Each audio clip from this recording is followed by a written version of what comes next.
For a third day, searchers are looking in this vast area of the Wasatch National Forest for two hikers. 58-year-old Carole Wetherton and her 39-year-old daughter Kim Beverly were last seen a week ago when they parked their rented SUV at the Crystal Lake trailhead. But after a week, and with few supplies in such a primitive area, searchers admit the women's chances of survival are not very high. We have gone over some of the same area that we went through yesterday because now we're operating under the premise or the assumption that we are looking for non-responsive individuals, and therefore we've tightened the search up exponentially compared to yesterday.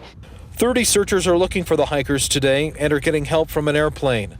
Searchers say it's likely the two went off trail because after 3 days of searching, along with dozens of other hikers on the trails in this area, no one has reported seeing any sign of the women. Still, authorities plan to continue a full-scale search for a couple of more days. We will continue to search in some way, shape, or form until we find something.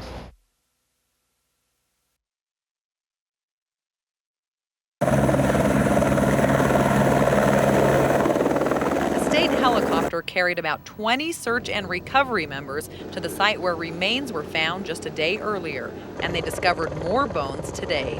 If it's determined that they are in fact human remains, the nature of the remains that we've recovered is such we'll have to do DNA testing in order to try and identify the person. Or persons. The sheriff's office is investigating if the remains could belong to missing hikers Kim Beverly of Georgia and her mother, Carole Wetherton. The two went for a day hike in September in the Crystal Lake area and disappeared. Their rental SUV was found parked near the lake, but search crews never found them. Over the winter, this case has been on the forefront of the Summit County Sheriff's minds, and especially on the minds of our search and rescue members. The captain says their department looked over the case and made aerial surveys, then decided to conduct a training exercise in the area, briefing searchers they could find clues about the missing hikers. And they found some potentially big clues. Searchers first stumbled upon an article of clothing. That discovery led to a makeshift campsite and other items.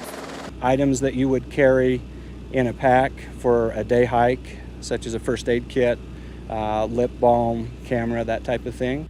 The bones were found scattered a little further away. Now, this is all 2 miles from where the missing hiker's SUV was found. But officials say this mountainside wasn't heavily searched in the fall. The women didn't return from their hike. Search and rescue teams began combing the area by air, horseback, and on foot. The search effort continued until the winter snow got too deep. The following June, the search resumed, and finally the women's bodies were recovered. This photo, taken by the Summit County search team, shows the spot where the women tried to take shelter from the weather. And the evidence of the campsite where they were found, the makeshift site, indicates that they had gotten wet, and all probably, it's certain that they got cold, got hypothermic, fell asleep, and died peacefully. Jim Wetherton spent several weeks in Utah with the search teams after his wife and stepdaughter disappeared.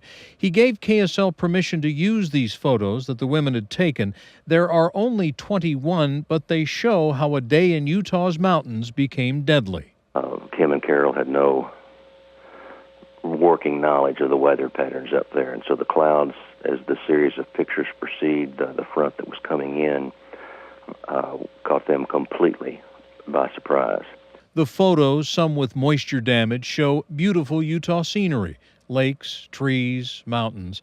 Photos taken early in their hike show Carole in short sleeves, standing at an overlook, and again sitting on the shore of a lake. But later photos show the women bundled up, now wearing sweatshirts with hoods.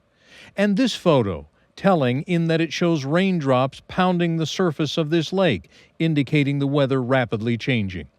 Jim Wetherton says he hopes these photos remind all hikers that the Uintas are rugged and can be very dangerous. And he also says never hike without a GPS unit.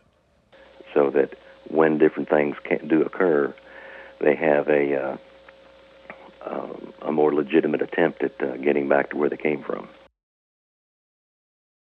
The roll of film begins with scenic shots of the high Uintas, trails that Carole Wetherton from Florida and her daughter Kim eagerly awaited. They started their hike at the Crystal Lake Trailhead. It was 3 years ago this month, September 2003.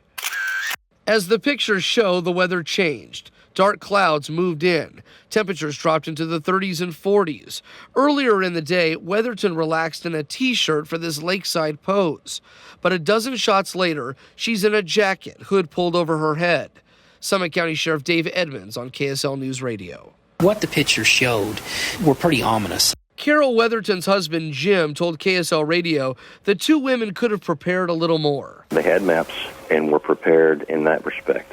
I think there's a number of things about the area that they didn't know about that they probably were not prepared for. Like the quick change in weather conditions, a GPS device could have helped too. The mother and daughter got lost and rescue missions began, but no one knew where they were. They died from exposure. It took months to find their remains, and the camera too, that showed a snapshot of an approaching storm.